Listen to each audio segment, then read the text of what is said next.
Hey, welcome to the What Could Go Right podcast. I am Eric Orton. I'm Emily Orton. And here we talk about personal growth, family connection, and raising adult kids. We do not plan to run ads on this podcast. So if you like it, if you're interested, if it's helpful to you, we encourage you to subscribe. We ask you to give it a rating. 5 stars is my preferred. Easiest yeah, one, just all the way to the right. Like easier decision. Write us a review and share it, because word of mouth is the way this is going to grow. And so if this is helpful to you and you want to help another parent, somebody else that you care about that's raising adult kids, we'd love to connect with them here and be a part of this conversation that we're having. So today we're going to talk about preparing, the kids on the front side of launching, like as they're preparing to cross that threshold, and there's so many different feelings around it. They're excited, they're anxious. How do we handle that? And I just want to start by telling that today I went and picked up our daughter Lily, who's 15, from her girls' camp. She was gone for a few days, and Lily has Down syndrome. I'll just say that right now. So she operates at a little bit younger, but in very many ways she's just like any other 15-year-old girl. And she had a great time at camp, and I got this message from one of her leaders that said, "I really love how you guys don't coddle and let her just run safely with us. It was such a benefit to all of us to have her here," like 4 exclamation points. 4 exclamation. And it is, no matter what the situation is with your child, it can be very tempting to coddle, and that is, it makes you feel better, but it can make them feel not trusted. And I have really appreciated every time someone gives me a reminder that she can do it, she can handle it. If she can't handle it, there will be other support that will come in, but don't decide in advance that it's not something she can handle. Let her give it a try. And so it was a great week for her, it was a great week for us, and it was a great week for everybody, because we just let her go. We're like, you know what, if there's an issue, they'll call us. I don't need to go with her. And I think the only call we got was she called to say, check hey. in on us to make sure that we were okay. Yeah, she's like, how you guys doing? How's everybody doing at home? All right, well, I gotta go. We're making dinner now. I didn't even send her phone with her, so she just had to connect with who was there. Hey, and in case you're listening to this on the podcast, I just want you to know we're outside. So if you hear trees swishing in the breeze and wind chimes, we wish you were here. We wish you were here. It's a beautiful summer day, and we don't have some sound effects artist in the background making it extra dreamy for us. So we got Lily back. It was a great week for her. It made us think of a conversation that I had with Eli a few months ago. He is on the cusp of getting his driver's license. He's 17 and a half, and because we lived in New York City, where most kids don't learn how to drive, or you can't legally get your license until you're 18, he's just now getting there, and he's doing great. But a few months ago, we were driving, and he and I were going out to the rock climbing gym one night, and I let him drive so he can get his hours in. And he says to me at one point, he says, "Dad, how did you feel when you first moved out of the house?" And he's never asked me a question like that before. And I said, "Well, that's a great question." I said, "I remember, because I went away to college, and I had been on trips and stuff before then, but I'd never lived away from home before my freshman year of college. And I went across the country, and this was in the 90s, early 90s. So there wasn't email, there wasn't texting, or even cell phones. They were like satellite phones. Yeah, and you didn't for have CEO, one. If I were a CEO, I would have had one, but I was a college freshman. So I said I was a little bit scared, and I was a little lonely, because the campus was very overwhelming. There was, like 20 times more people on this college campus than were in my high school, and I didn't really know anybody. My sister went to the same school, but she lived on the other side of town, and I didn't have a way to reach her for all the reasons that I just explained. Neither of you had cars. And neither of us had cars. Anyway, and so I would talk to my family once a week, and I'm explaining all this to Eli, and I can sort of see him in the dark of night driving down the road. I can see his eyes welling up a little bit. And I said, how are you feeling about moving out? And he said, well, I'm feeling a little scared too. And I said, well, what are you scared about? And he started to tell me all the things that he didn't know how to do. He didn't know how to pay bills. He didn't know how to file for taxes. He didn't know how to, this one killed me. He says he didn't know how to snake a sink drain. He didn't know how to snake a sink drain, or a toilet for that matter. And little things like that, like just around the house chores. Like he knows how to cook and he knows how to do his own laundry, but these were some areas where he was like, am I ready to be a grown up? And I think he was saying like, hey, I want to be ready for life and I don't feel ready. And so I was like, those are all good things to know how to do. And I think learning how to do them is going to be a real benefit to you. And we talked some more as we were driving. And I said, what if we make a list of all the things that you want to learn how to do?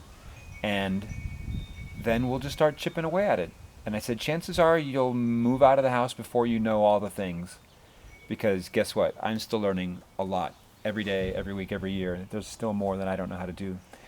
And that conversation was really important, I think, because it was him taking ownership and control of his life in a way that I had never seen. And if you've ever seen Kung Fu Panda, you'll know why we call this moment, which has come for each of our kids so far, we call this the noodle dream.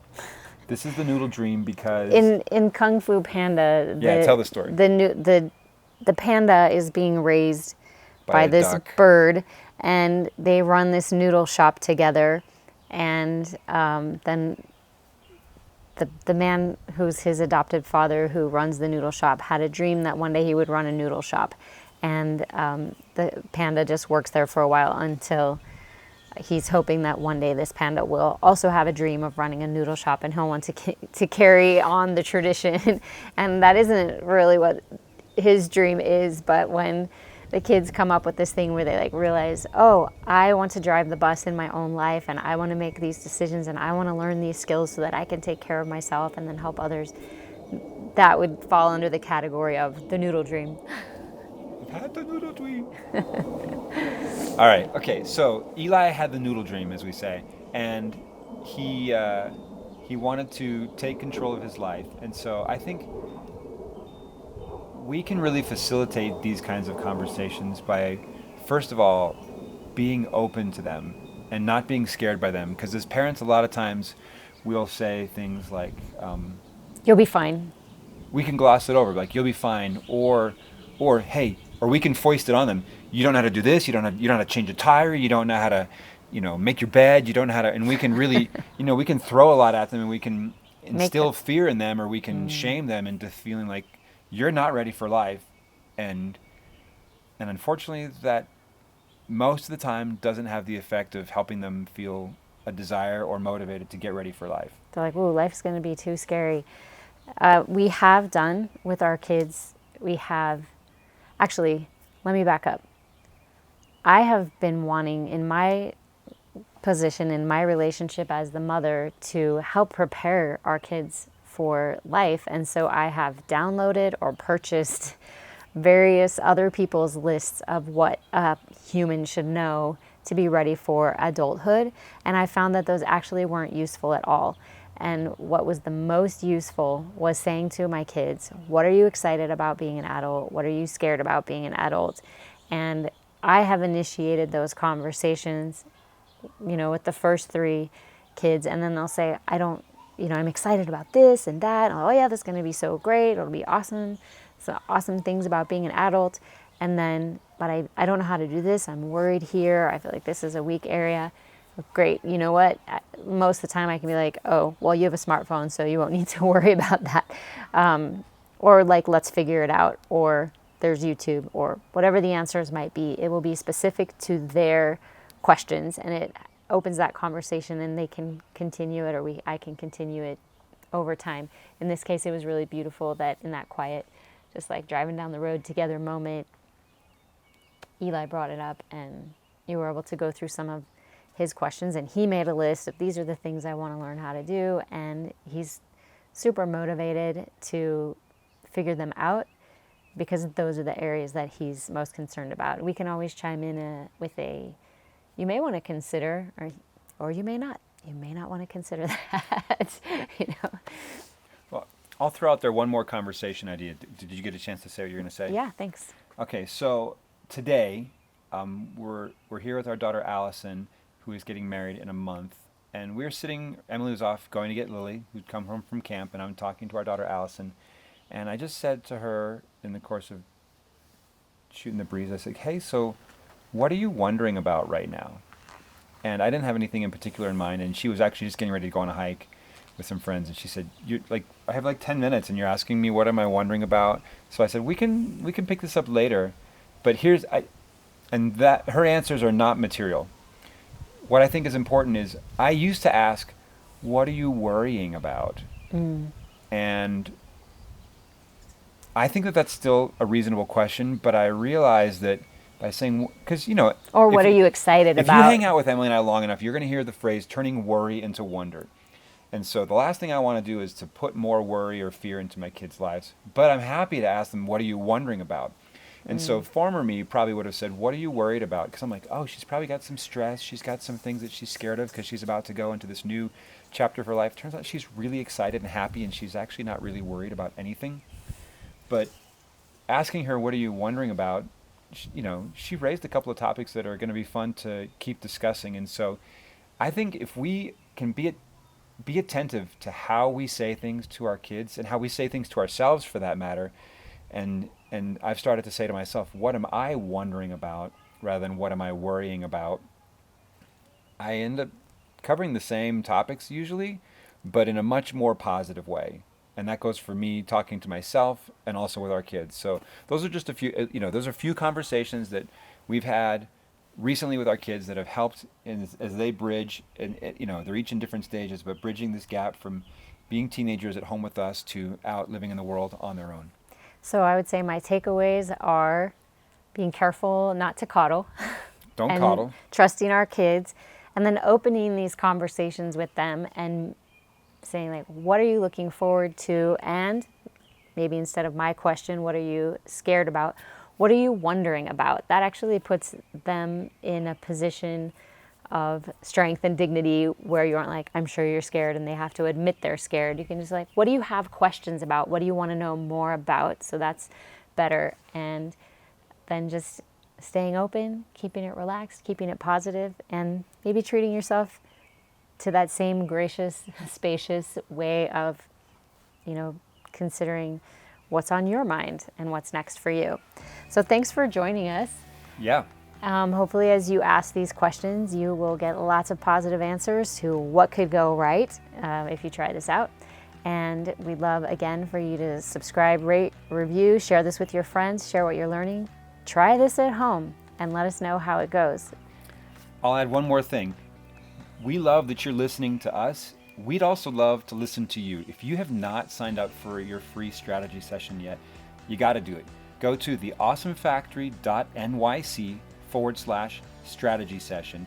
And what we'll do is we'll get on the phone, or Zoom rather, with you for 30 minutes, because you have things in your life that you're trying to work through, ways that you want to level up, things that you want to discover. You want to discover what's possible in your life, for your marriage, for your family, for your kids.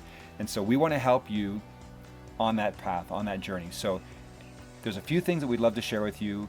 So go ahead and snag a time for a free strategy session with us. It'll be you listening to us, but we also get to listen to you, and we'll have a good conversation. So theawesomefactory.nyc/strategy session. We look forward to seeing you there. What could go right?